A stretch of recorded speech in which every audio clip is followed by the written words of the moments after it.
Hi everyone. So my last video was a bit difficult to see how I actually did the stitch here, so I wanted to do another video here just to give a bit of a closer view on how I started and ended the stitch there. So let me just show once again here. I just got my needle here that I'm going to pull out here. Oh, right here actually. I'm just going to quickly thread this needle here. Once again, just going to moisten the edge here, just to give a bit of a better edge here to work with. Cut on a 45-degree angle. That's just such there. Draw some thread. And just thread the needle once again.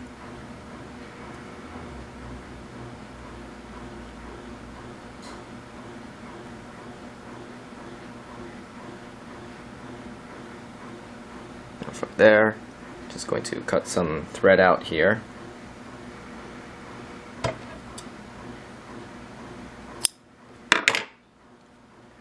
So I wanted to get a closer look here on how I used the thimble here and how I just started the stitch and ended the stitch here. Some of it wasn't quite clear on the last video I showed here. But here I've just got a plain piece of fabric here, just so I can show in a bit more detail here. Maybe I can zoom in a little bit more. Okay, maybe not then. But here, once again, I've got my needle here and my thimble just pushing on the side of the needle as I go through right here.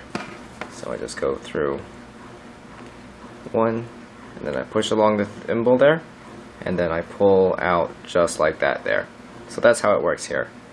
So when I start off a stitch or a seam here, I go one, and through here,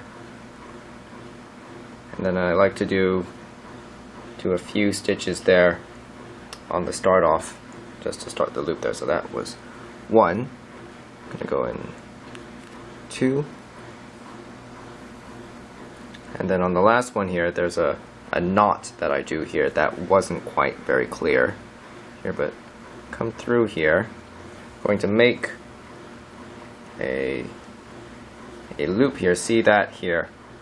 There's a loop while I'm doing the stitch here. So what I do is I take the needle and I go through that loop that I just made here, just to make a knot on the last stitch there when I'm starting or terminating a stitch there. That's how I get a knot that stays there. From there you can do your stitching there. Just go standard running stitch. So I go make some stitches here, go here, and then there, and then you can do your seam as you are normally doing for your garments, just like that. And then when I want to terminate a stitch, I do exactly what I did just earlier there with the tack.